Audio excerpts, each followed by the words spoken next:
Hey folks, this is Rhykker, bringing you a Diablo 3 patch 2.4 wizard build on the PTR. This build uses the revised Firebird set, and I've seen someone using this build to complete a solo Greater Rift 90. I will note that this is on the public test realm, so everything is still subject to change, so do check back in the future for any potential updates to this build. Let's start by taking a look at the gear. We're relying on the Firebird's 4 and 6 piece set bonuses. Basically, the 4-piece set bonus applies a burn effect, and the 6-piece set bonus increases your damage for every enemy that you have burning. This bonus becomes even stronger when you have elites burning. And this build really specializes at killing elites, or at least killing things when elites are around. So playing with a Firebird Wizard is now a very interesting style of play, because you're a lot stronger when you have elites on screen, so it can actually feel like it's more difficult for you to clear normal white monsters.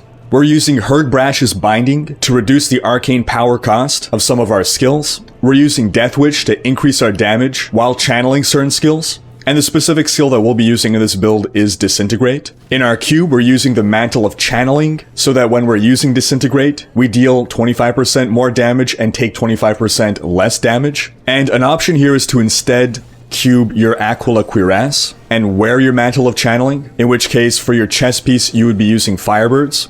Altogether, you want to be wearing 6 pieces of Firebirds. And what the Aquila Cuirass does is reduce your damage by 50% while you're close to max resource. And with this build, you will always be close to max resource. We're using Ancient Parthan Defenders to reduce incoming damage, and that's going to combine well with the Halo of Arlese, which also reduces incoming damage, and will cast Frost Nova, proccing our Ancient Parthans. We're cubing a Convention of Elements, because that's always a great damage buff. For our weapon slot, we're cubing the Etched Sigil, and that's so that while we're channeling Disintegrate, we're going to cast our other spenders every second.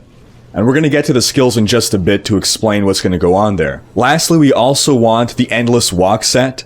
That's the Compass Rose and the Traveler's Pledge. And that's so that we can deal double damage while we're standing still, which will always be the case when we are channeling Disintegrate.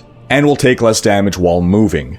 Because this is PTR and things are still subject to change, we won't go into the specifics of what stats you want on each piece of gear, but do check back in the future for an update if this still turns out to be a really good build for when 2.4 goes live, and we will do the full rundown on all the gear pieces. I'll also mention that in the footage that you're seeing, my gear is very unoptimized. I don't even have an ancient weapon, so that's about 30% damage I'm missing out on right there. As for your legendary gems, Bane of the Trapped, always an excellent choice. Bane of the Stricken, particularly good for pushing high Greater Rifts. And Esoteric Alteration, great for survivability. Onto our skills, we're using Disintegrate Convergence. Now again, with this playstyle, you want to be hitting as many enemies as possible. You want to be setting them all on fire, applying that burn effect. And Disintegrate pierces through all enemies, is really good at basically hitting all enemies on screen very quickly. And for every second that you're channeling it, you're dealing more and more damage.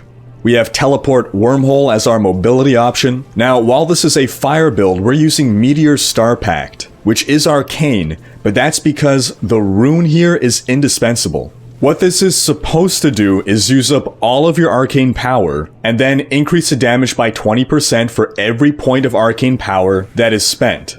And as you can see, when we use that normally, that does use up all our arcane power.